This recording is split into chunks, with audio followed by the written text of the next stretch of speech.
주님이 있어야 내가 있고 주님이 없으면 나도 없습니다. 가사가 마음에 깊이 다가옵니다. 찬양 감사합니다. 할렐루야. 오늘도 함께 예배하는 교우들 주님의 이름으로 환영하고 축복합니다. 오늘 읽은 본문으로 내 형제가 어디 있느냐라는 제목으로 말씀을 나눕니다.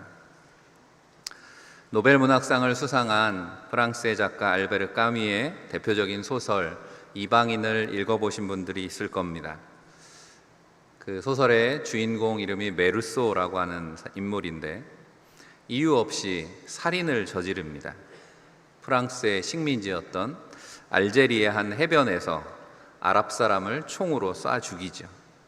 그리고 현장에서 체포가 돼서 재판을 받으면서 왜 죄 없는 사람을 죽였는가, 살인의 이유를 묻는 질문에 대해서 뭐라고 대답합니까?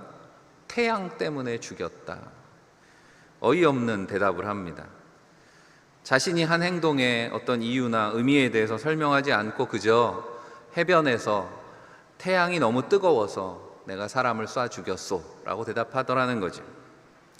이렇게 까미의 작품 속에는 이해할 수 없는 인간의 모습, 실존주의 철학에서는 부조리라고 말하는 것을 잘 표현하고 있다라고 평가를 받습니다.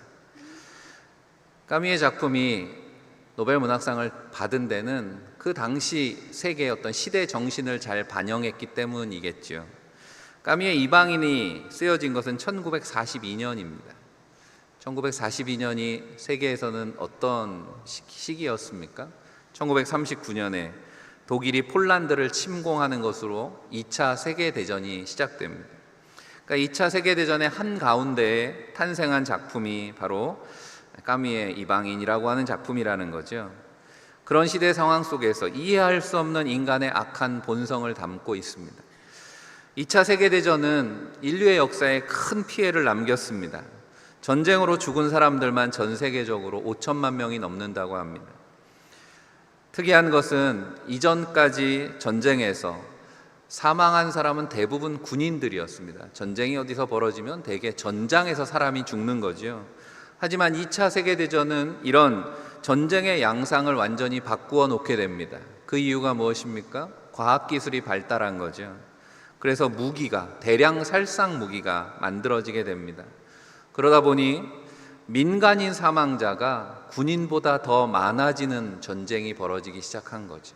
2차 세계대전에 민간인들이 군인보다 2배 이상 더 희생을 당했습니다. 이렇게 무고한 사람들이 전쟁의 피해자가 되는 이해할 수 없는 추악한 현실에 서구 사회는 충격을 받을 수밖에 없었습니다. 왜냐하면 이전까지 세계를 지배하는 어떤 정신은 그런 거였거든요. 15, 16세기 르네상스 시대를 거치면서 서구 사회를 지배하고 있었던 것은 근대 합리주의라고 하는 그런 사상이었습니다. 그러니까 인간 이성의 힘을 믿었습니다. 인간이 지닌 무한한 가능성, 그런 것들이 과학기술을 통해서 드러나고 인문학을 통해서 인간에게 어떤 희망을 갖게 된 거죠. 긍정적인 기대를 걸었습니다. 하지만 1차, 2차 세계대전을 경험하면서 인간의 본성 안에 있는 인간으로서 이해할 수 없는 그런 악한 모습을 발견하게 되고 전 세계가 충격에 빠지게 된 거죠. 인간의 탐욕과 잔인성에 실망하지 않을 수가 없었습니다. 우리 엊그제가 광복절이었습니다. 광복 80주년이 되었는데 80년이 지나도 일본과 우리나라 사이에 해결되지 않은 역사 문제도 어쩌면 그런 배경에서 우리가 이해해 볼 수 있습니다. 일본은 좀 특이한 나라죠. 2차 세계대전을 일으킨 제국주의 열강 중에 속해 있으면서도 그래서 패전국이 되었습니다. 하지만 원폭이 떨어지면서 전쟁의 피해자도 된 거죠. 원자폭탄의 피해자가 되었습니다. 아이러니한 것은 자신들도 전쟁의 피해를 그렇게 뼈저리게 경험했음에도 불구하고 제국주의 침략의 더 큰 피해자인 우리나라를 비롯한 중국이든 대만, 필리핀, 동북아의 나라들에 대한 식민지 사람들의 아픔을 이해하지 않으려고 한다는 거죠. 왜 그럴까요? 잔인했던 자신들의 과거의 모습을 인정할 수가 없는 거죠. 정신을 차리고 보니까 사람이 어떻게 그렇게 할 수 있습니까? 그것도 자신들의 조상들이 그런 일을 저지른 거잖아요. 스스로 생각해도 충격적이고 이해할 수 없는 과거의 그런 만행에 대해서 아예 그런 역사는 없었다. 그럴 순 없으니 그런 역사는 아예 없었다라고 인정하지 않으려고 하는 건 아닐까라고 하는 겁니다. 알베르 까미와 같은 실존주의자들이 부조리라고 표현한, 그러니까 이해할 수 없다, 인간이 도저히 이성으로는 이해할 수 없는 그런 일들 어떻습니까? 오늘도 우리의 일상 속에서 늘 벌어지고 있습니다. 이유를 알 수 없습니다. 그러니까 그 앞에다가 묻지마를 붙이는 거죠. 묻지마 폭행, 묻지마 살인. 이유를 알 수 없어요. 왜 그랬냐? 태양 때문에. 메르소가 이야기하는 것처럼 자기 자신도 왜 그러는지 이유를 알 수 없습니다. 그런데 언제부터 인간이 그렇게 되었습니까? 이해할 수 없는 그런 이야기, 인생의 모습, 성경은 이미 오래전부터 인간은 그랬다라고 말씀하고 있습니다. 교만하고 이기적이고 탐욕스럽고 잔인한 그것이 바로 인간 죄인의 속성이다라고 말씀하고 있는 거죠. 그런 죄인의 역사가 어디서부터 시작되었는가? 창세기에 그 이야기가 담겨 있는 거죠. 오늘 우리가 읽은 창세기 4장에 우리는 이미 이 말씀을 자주 읽었죠. 그리고 성경의 내용을 알고 있기 때문에 아무렇지도 않게 그렇게 이 말씀을 읽어 넘겼는지 모르겠지만, 여러분 가운데 만약에 오늘 성경 이 내용을 처음 읽으시는 분이 있다면 아마 놀라지 않을 수가 없었을 겁니다. 아, 성경에 이런 내용이 있어? 창세기 4장의 내용은 처음 읽는 사람에게는 충격적이죠. 인류 최초의 근친 살인 사건, 형제를 죽인 내용이 기록되어 있기 때문에 그렇습니다. 이런 내용은 성경에 좀 없었으면 좋겠는데, 성경 속에 인간의 그런 죄악의 모습이 너무도 안타깝게 기록되어 있기 때문에 우리가 앞서 3장에서 하나님의 말씀에 불순종해서 선악과를 먹고 낙원에서 쫓겨났습니다. 죄를 범하기는 했지만 그래도 아직 죄라는 게 뭔지, 그 죄의 본질이 뭔지 잘 모르지 않았을까? 우리야 신구약 전체를 다 알고 있으니까요. 죄의 정의라든지 속성이라든지 그런 죄의 내용에 대해서 우리가 익숙하지만, 사실 성경의 죄라고 하는 우리말이 처음 나오는 게 오늘 읽은 4장 7절 말씀입니다. 내가 선을 행하면 어찌 낯을 들지 못하겠냐? 선을 행하지 아니하면 죄가 문에 엎드려 있느니라. 죄가 너를 원하나 너는 죄를 다스릴지니라. 죄라는 말이 3번이나 성경에 제일 처음 나오는 구절을 읽었습니다. 이 죄라는 단어가 성경에 이렇게 나오기가 무섭게 바로 잔인한 형제 살인이 벌어졌다라고 하는 것을 성경은 말씀하고 있습니다. 성경은 죄라고 하는 건 그렇게 무서운 거다라는 것을 말씀하려고 하는 것은 아닐까라는 거죠. 3장에서 우리가 지난주에 말씀 나눴습니다. 불순종한 아담에게 하나님께서 처음으로 질문을 하십니다. 아담아, 내가 어디 있느냐? 하나님이 인간에게 주시는 첫 번째 질문에 대한 말씀, 오늘은 두 번째 질문이죠. 오늘 설교 제목이 바로 하나님의 그 질문입니다. 그런데 우리가 창세기 4장을 읽으면서 하나님의 질문에 대한 대답을 찾기 전에 먼저 다른 질문들이 꼬리에 꼬리를 묻습니다. 먼저 생각해 보게 되는 것은 살인의 이유죠. 이 말씀을 읽고 나서 누구나 질문하게 됩니다. 가장 안타깝게 던지는 공통된 질문은 왜? 가인은 왜 아벨을 죽였을까라고 하는 겁니다. 성경이 말씀하는 표면적인 이유는 무엇입니까? 가인과 아벨이 여호와께 제사를 드렸죠. 하나님께서 그런데 아벨의 제사만 받으셨다 말씀합니다. 4절 말씀을 새 번역으로 읽어보면 아벨과 그가 바친 제물은 반기셨으나, 받으셨다라는 표현을 반기셨다 이렇게 번역했습니다. 하나님이 어떻게 반기셨을까요? 하나님이 우리가 드리는 예배를 반기시기를 축복합니다. 하나님이 어떻게 반기세요? 여러분, 하나님 앞에 예배 드릴 때 하나님이 반기시는 것 경험하십니까? 어떻게 경험했을까요? 성경에 보면 제물을 바치면 하늘에서 불이 내려서 그 제물을 불살랐다, 이런 기록들도 있으니까 그렇게 불이 내려서 아벨의 제물을 불사르셨을까요?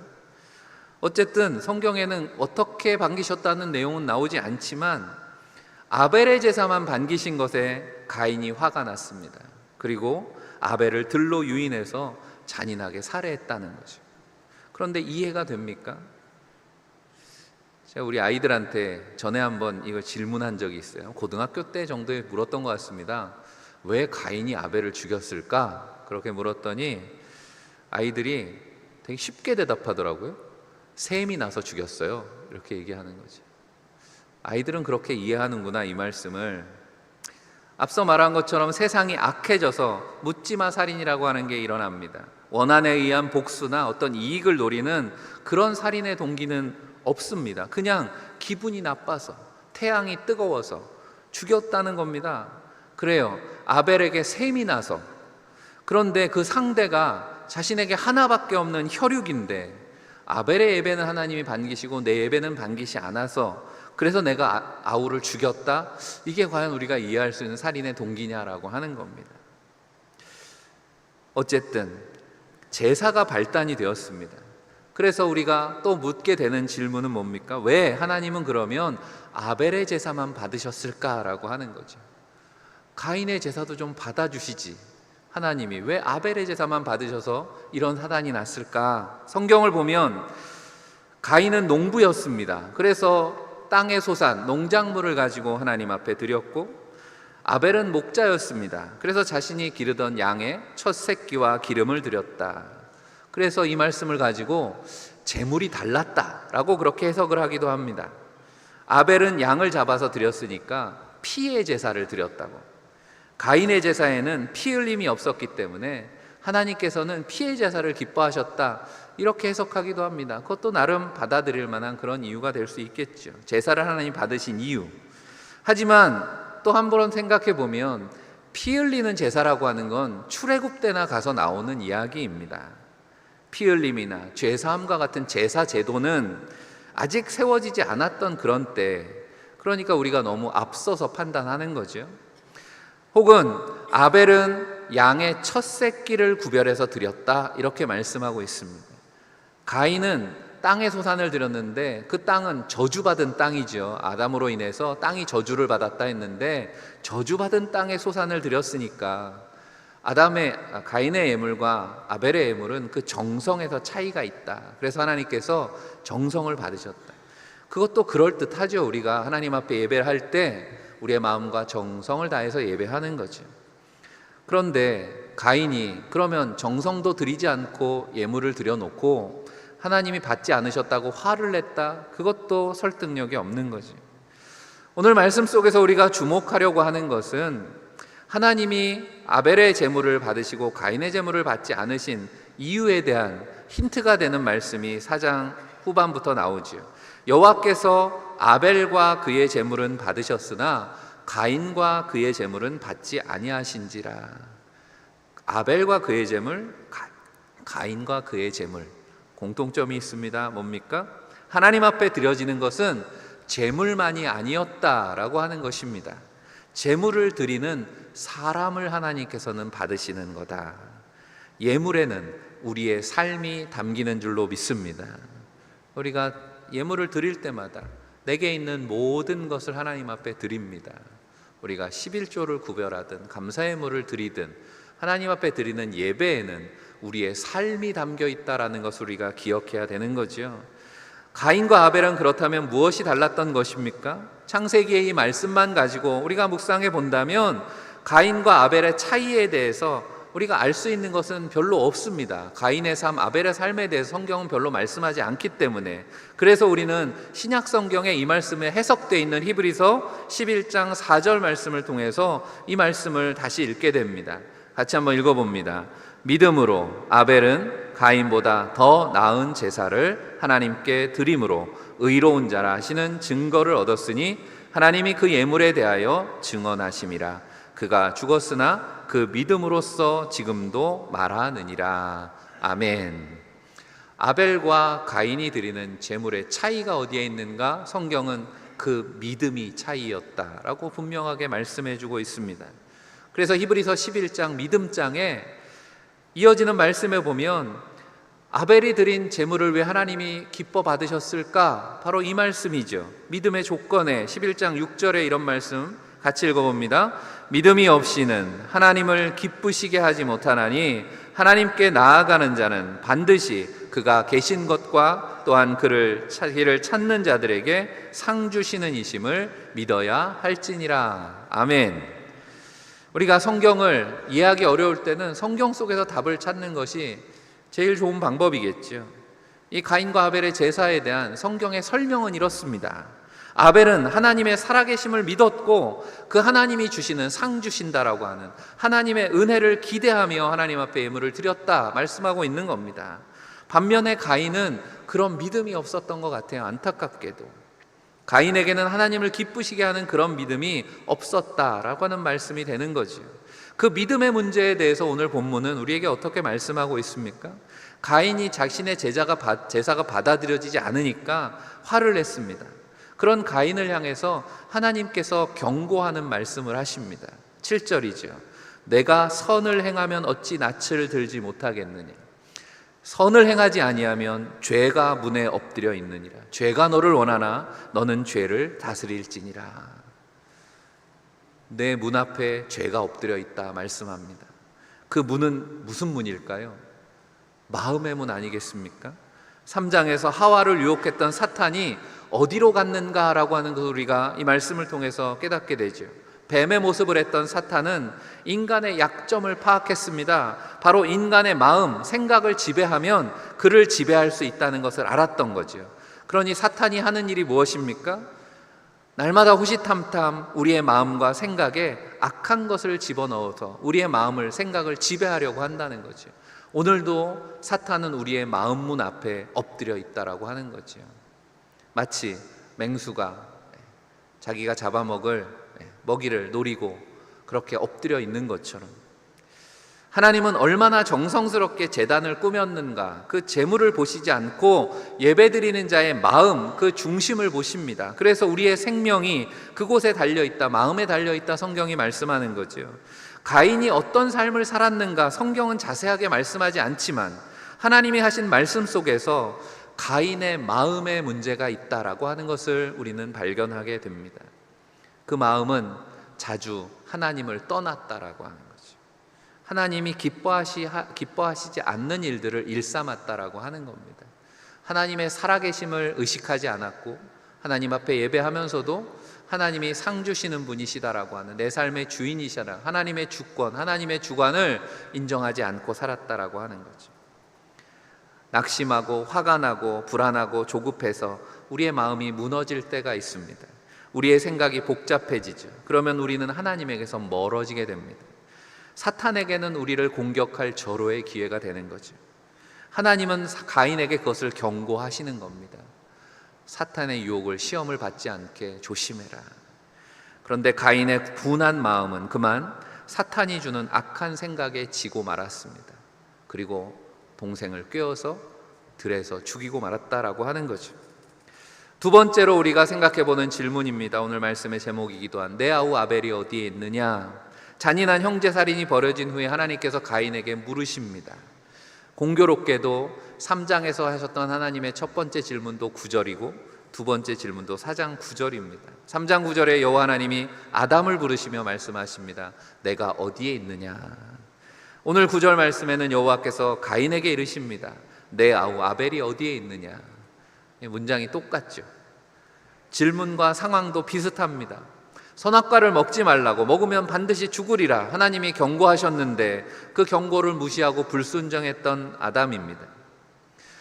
그리고 예배에 실패하고 화가 나 있던 가인에게 죄가 너를 지배하려고 하니, 죄가 너를 원하니 너는 죄를 다스릴 것이다 라고 마찬가지로 하나님 경고하셨지만 말씀을 무시하고 마음을 지키지 못하고 그만 분을 못 이겨 살인을 저지르고 말았습니다. 아담에게 한 질문이나 오늘 아벨에게 하시는 질문이나 아담아 어디 있냐, 아담의 위치를 물으시는 게 아니죠. 내 아우 아벨이 어디 있냐, 아벨이 지금 어디에 묻혀 있는지 모르셔서 물으시는 게 아니죠. 범죄한 아담이나 가인 모두에게 하나님은 회개하라 부르시고 계시는 겁니다. 하지만 아버지도 아들도 모두 자신의 잘못을 뉘우치지 않았습니다. 차이가 있다면 아담은 어떻게 했습니까? 죄를 범하고 무서워서 숨었다는 거죠. 그리고 하와 때문입니다. 핑계도 했습니다. 하지만 가인은요 더 뻔뻔하죠. 살인을 저지르고도 숨지 않았습니다. 그리고 하나님의 질문에 오히려 반문합니다. 9절에 그가 이르되 내가 알지 못하나이다. 내가 내 아우를 지키는 자니이까. 벌거벗은 수치와 명령을 어긴 죄책감을 두려워했던 아담의 모습을 가인에게서는 찾아볼 수가 없습니다. 감히 살아계신 하나님 앞에서 완전 범죄를 저지를 수 있다고 생각했던 걸까요? 낙원에서 쫓겨난 인류의 역사는 그렇게 점점 더 악해져가는 죄의 역사다라고 성경은 말씀합니다. 우리가 나중에 6장쯤 가서 보면 어떻습니까? 세상에 죄악이 꽉 찼다, 이렇게 성경은 말씀합니다. 아담에게서 가인에게, 그리고 온 세상으로 죄가 퍼지게 되는 거죠. 아담과 하와가 자녀를 낳는 것으로 오늘 4장 말씀이 시작되었습니다. 아담과 하와는 축복의 땅 에덴에서 살았죠. 하지만 그 자녀들은 저주받은 땅에서 살아야 됐습니다. 수고하지 않아도 지천에 먹거리가 널려 있었던 에덴과는 다른 저주받은 땅. 그래서 창세기 3장 18절 이하에 땅이 내게 가시덤불과 엉겅퀴를 낼 것이라. 내가 먹을 것은 밭의 채소인즉 내가 흙으로 돌아갈 때까지 얼굴에 땀을 흘려야 먹을 것을 먹으리니. 거친 땅과 씨름해야 먹거리를 얻고 생명을 유지할 수 있는 죄인의 숙명에 대한 말씀이 나옵니다. 아담이라고 하는 이름의 뜻은 히브리어로 흙이라는 거죠. 먼지, 흙이라는 뜻입니다. 아담은 그래서 땅의 사람입니다. 땅의 근원이기도 하고 땅에서 나오는 것으로 살아야 됐습니다. 그런데 근원이 되는 땅이 자신의 범죄로 인해서 저주를 받았기 때문에 이제는 수고하지 않으면, 땀 흘리지 않으면 수확을 얻을 수 없게 되었습니다. 아이러니하죠.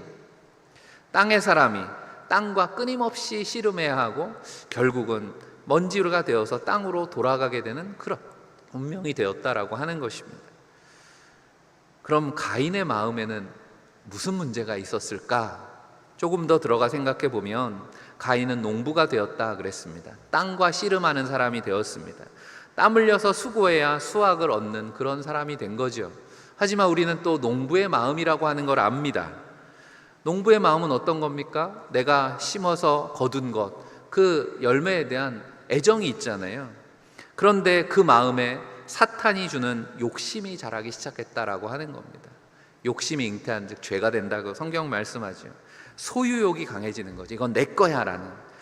자라게 하시고 거두시는 분은 하나님이신데 하나님의 은혜에 대한 감사보다 내가 피땀 흘려 얻은 것이니 내 것이라고 집착하게 된 것은 아닐까. 그래서 하나님 앞에 드리는 제사도 하나님 은혜로 베풀어서 이렇게 감사합니다, 수확을 거두었습니다, 감사의 제사를 드리기보다 하나님 앞에 뭔가를 드리면 나에게 하나님이 좋은 거 주시지 않을까라고 하는 보상을 기대하는 그런 제사를 드린 것은 아닐까.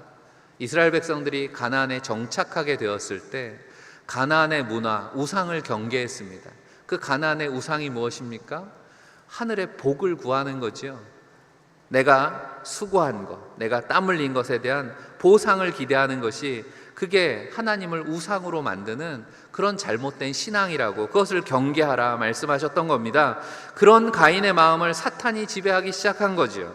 하와를 유혹하듯 가인의 마음의 속삭입니다. 다 네 건데 너 이러다가 아벨의 제사만 기뻐 받으시니 네 것도 다 빼앗기는 것 아니야? 아벨만 없으면 다 네 차지가 될 텐데 조용한 곳에서 해치워버려. 누가 알겠어? 세상은 죽은 자는 말이 없다 말합니다. 그래서 역사는 승자 독식, 승자에게 유리하게 기록됩니다. 하지만 성경은 그렇지 않다고 말씀합니다. 오늘 10절 말씀에 이르시되 내가 무엇을 하였느냐? 내 아우의 핏소리가 땅에서부터 내게 호소하느니라. 하나님께서 다 보고 아십니다. 아무도 없는 들에서 쥐도 새도 모르게 형제를 죽였고, 하지만 땅이 알고 하나님이 아신다 말씀하고 있는 겁니다. 죄는 결코 감출 수 없다 성경은 말씀하죠. 가인의 죄로 인해서 가인은 자신의 근본인 땅을 죄로 물들이게 되었습니다. 그래서 11절에 말씀하죠. 내가 땅에서 저주를 받으리니 내가 밭을 갈아도 땅이 다시는 그 효력을 내게 주지 아니할 것이요 너는 땅에서 피하며 유리하는 자가 되리라. 아담이 받았던 저주는 아담 때문에 땅이 저주를 받은 거죠. 하지만 가인은 땅의 저주를 받게 되었다라고 말씀하고 있습니다. 더 이상은 땅에서조차 공급받지 못하는 그런 유리하는 신세가 되고 말았다 말씀하고 있는 거죠. 우리가 지난주에 3장에서 죄로 인해서 깨어진 4가지의 관계가 있다 말씀을 드렸습니다. 하나님과의 관계, 자신과의 관계, 또 형제들, 이웃과의 관계. 마지막이 무엇이었습니까? 죄인은 자신의 근본인 땅, 자연과 유리되는 그런 자연과의 관계마저도 깨어지게 되었다 말씀합니다. 그것이 죄인의 운명이고 가인의 후예들이 계속해서 자연을 파괴할 수밖에 없는 이유를 우리가 알게 되는 거죠. 아담은 범죄로 낙원을 잃었다면 가인은 살인으로 땅을, 자신의 근본을 잃어버리고 말았다라고 하는 것입니다. 왜 인생이 부조리한 삶을 살고 허무함에 빠질 수밖에 없습니까? 죄인은 근본을 잃어버리게 되는 것이다 라고 하는 거죠. 마지막으로 오늘 말씀은 우리에게도 질문을 던집니다. 가인과 같은 우리에게 던지시는 질문이라고 하는 겁니다. 아담에게는 내가 어디 있느냐 물으셨던 질문의 의미가 단순히 아담이 숨어있는 장소 그 어디를 물으시는 게 아니었다 그랬습니다. 아담에게 맡겨주셨던 하나님 나라 청지기의 사명, 그것의 회복을 위한 부르심이었고 자신의 죄의 모습을 직시하게 하시고자 하는 회개의 부르심이었다 했다면, 가인에게 물으시는 하나님의 질문도 마찬가지입니다. 사라진 아벨을 찾는 것이 아니고 그 형제에 대한 책임을 묻고 계시는 것이죠.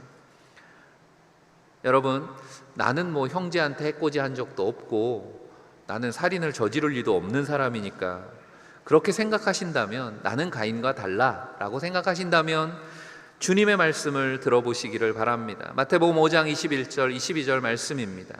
같이 읽어봅니다. 옛사람에게 말한 바 살인하지 말라, 누구든지 살인하면 심판을 받게 되리라 하였다는 것을 너희가 들었으나 나는 너희에게 이르노니 형제에게 노하는 자마다 심판을 받게 되고 형제를 대하여 라가라 하는 자는 공회에 잡히게 되고 미련한 놈이라 하는 자는 지옥불에 들어가게 되리라. 아멘. 주님은 성경 말씀을 훨씬 엄격하게 우리에게 말씀하시죠. 형제에게 분을 내고, 라가라는 말은 바보라는 뜻이거든요. 형제에게 막말을 해서 마음에 상처를 입히는 자 하나님은 그냥 내버려 주시지 않을 거다. 살인자랑 똑같이 취급하신다. 산상수훈의 말씀입니다. 이어지는 예수님의 말씀이 무엇입니까? 이 본문 이어지는 마태복음 5장의 말씀에 보면, 그래서 형제에게 원망 들을 만한 일이 생각나면, 아, 내가 범죄했구나. 형제의 마음을 아프게 했고 형제를 죽이는 것과 같은 그런 죄를 저질렀구나 생각한다면 우선 가서 화해하라 말씀하셨습니다. 그리고 와서 예배 드리라고 하는 거죠. 그렇지 않으면 우리의 예배를 받아주시지 않을 것이다 말씀합니다. 그러므로 가인에게 하시는 질문은 살인한 범죄의 책임만을 물으시는 것을 넘어서 형제에 대한 사랑의 책임을 물으시는 거죠. 그리고 그의 생명에 대한 책임을 물으시는 겁니다. 가인은 저주받아서 땅을 잃어버리기 전에 이미 형제를 잃어버렸고 사랑을 잃어버렸기 때문에 그렇습니다. 내 형제가 어디 있고 내가 사랑해야 되는 형제가 어디, 네 사랑이 어디에 있느냐.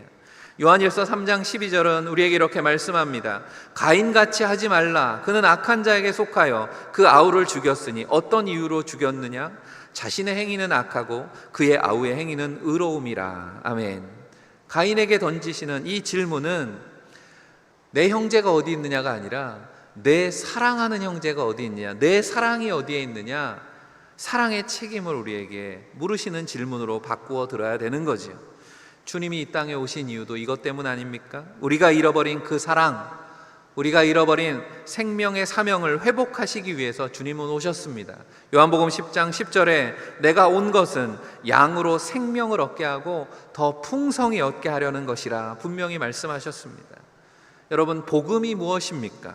무엇을 기쁜 소식이라고 말하는 것입니까?